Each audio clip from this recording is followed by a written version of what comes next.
السلام علیکم ناظرین۔ اسلامی تاریخ کا پہلا مہینہ محرم ہے۔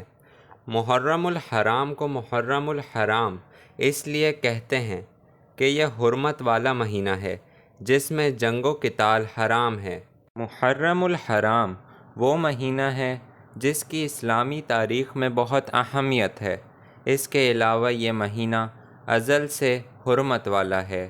ہر امت میں اس کی ایک خاص اہمیت ہے۔ خاص طور پر عاشورہ یعنی 10 محرم کی ہر امت میں بہت اہمیت رہی ہے۔ اس دن بہت بڑے بڑے تاریخی واقعات ہوئے۔ میں آج محرم میں ہونے والے کچھ بڑے واقعات ہی میں سے کچھ آپ کے ساتھ شیئر کرنے والا ہوں۔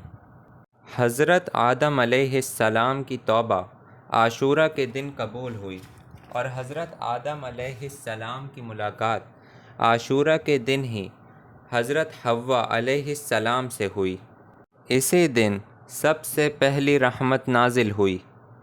اسی دن اللہ تعالیٰ نے قلم قدرت کو پیدا فرمایا اور لوح محفوظ کو تخلیق فرمایا۔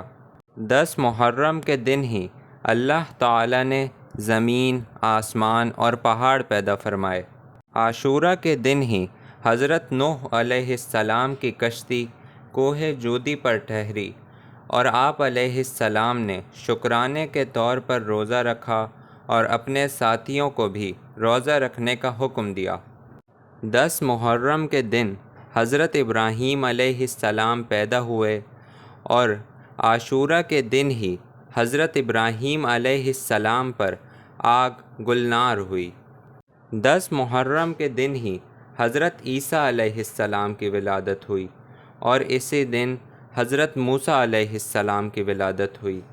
10 محرم کے دن ہی حضرت موسیٰ علیہ السلام اور ان کی قوم کو اللہ تعالیٰ نے نجات عطا فرمائی، سمندر میں راستہ بنا دیا اور اسی دن فرعون اپنے لشکر سمیت غرق ہو گیا۔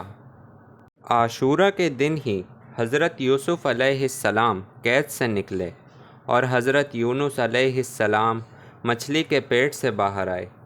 10 محرم کے دن حضرت ایوب علیہ السلام نے مرض سے شفا پائی اور حضرت یعقوب علیہ السلام کی بینائی واپس آئی۔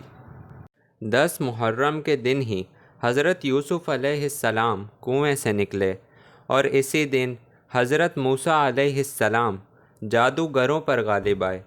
اسلام میں اس دن کی اہمیت اس لیے بھی زیادہ بڑھ گئی کیونکہ حضرت امام حسین رضی اللہ تعالی عنہ نے اپنے رفقا یعنی ساتھیوں کے ساتھ کربلا کے میدان میں جام شہادت نوش فرمایا۔ لیکن دوستوں، ایک واقعہ جو 10 محرم کو ابھی تک پیش نہیں آیا لیکن اس کے بارے میں ہم سب جانتے ہیں کہ قیامت بھی 10 محرم یعنی عاشورہ کے دن ہی آئے گی۔